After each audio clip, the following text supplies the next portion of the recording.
Kaya po, minsan tayo dalawa mag-schedule, tayo dalawa. Puno sa puno na eh. Walang ganyan! Walang ganyan! Walang ganyan!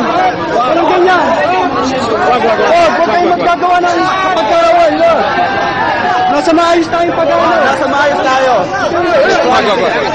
Kaya pala, walang mga ganang kamera. Walang mga ganang kamera.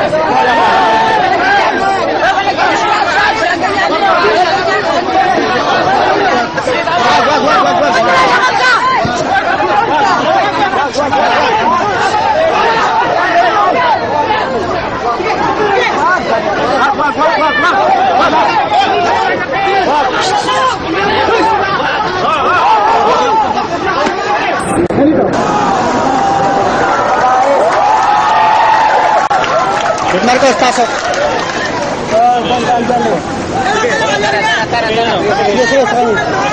Sige, sakay. Sakay. Hop. Sige, pasok. Wala manununtok. Wala manununtok. Wala manununtok.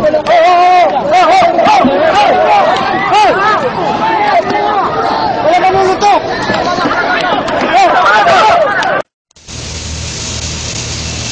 Ano ang sulat sa akin ng isang kapatid? Baka gusto niyo ipabasa ko sa inyo. Hanggang ngayon, wala pa po akong nakikitang matino na manggagawa sa kasaysayan ng buhay ko. Lahat po, puro tiwali. Masakit na salita, nasaktan ako. Sapagkat ako'y manggagawa rin. Pero hindi ko masita yung kapatid sapagkat alam kong nagsasabi siya. Kung hindi man buong buo na katotohanan nagsasalita siya ng totoo. Wala nang nagkaroon ng takot sa Diyos na kahit isa para tumayo at manindigan sa panig ng katwiran. Lahat manglulupig na ng katwiran. Bakit? Sweldo ang hinahanap. Yung tulong niya, yung bahay niya, yung kasaganaan niya, siguro. Ang tinatamasa niya. Pero ang iglesia ayaw na niyang pagsilbihan ng totoo. Sa mga kababayan po nating Muslim, nanonood po kayo mga kababayan naming Muslim. Mga kababayan po naming Muslim, ang address po nung puno, saan kapatid na Ramil? Diyan sa Apalit, Opo. San Vicente, Apalit, Pampanga. EDD Convention Center, San Vicente, Apalit, Pampanga. Puntahan nyo ron. Sa ibang lugar, nagpupunta ito kapatid. Itong punong nagpapakilala Diyos, kapatid, na meron ba kayo alam? Balita natin kapatid na Ramil, ito confirm Nagpupunta ito dyan sa Libertad. Libertad, Pasay? Pasay. Doon sa Convention Center nila ron, o sa Coordinating Center. At dyan sa Maharlika, natatandaan nyo dyan sa Taguig.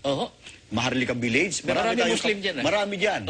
Lagi ho dyan yung puno, once a week o twice a week minsan, dun ho sa isang apartment dyan po sa Signal Village. Ulit tayong mananawagan sa ating mga kaibigang Muslim. Opo. Ang address po, San Vicente, Apalit, Pampanga. Isipin nyo, kung ako ang Muslim, ano po? hindi nakatutuwa sa pakiramdam yan Ganon? Makarami ng mga Muslim. Bilyon na ho yan Naniniwala kapatid na Ramil ngayon, marami ng kababayan tayong Muslim tumatawag doon sa Apalit. Kung ako po Muslim, hindi ko papayag na ganyan-ganyan lang yan. Lalo yung mga kababayan nating Muslim, matatapang yan. Pero balita ko, itong punong nagpapakilala Diyos, pupunta rin sa Mindanao. Nako, mga kababayan naming Muslim dyan sa Mindanao, abangan nyo na at nagpupunta ho yan sa Mindanao. Pero, aeroplano ba? Hindi aeroplano barko. Alam niyo na kung saan yan. Barko yan. Abangan niyo sa pier. Opo. Ako papayag yan. Ako ang miyembro ngayon ng Abu Sayyaf. Opo. Halimbawa, miyembro ako ng MILF. Lalo na ako, halimbawa, miyembro ako ng Suicide Bomber. Naku. Hindi ako papayag basta ganun lang yan. Ay, lulusob ako sa Apalit.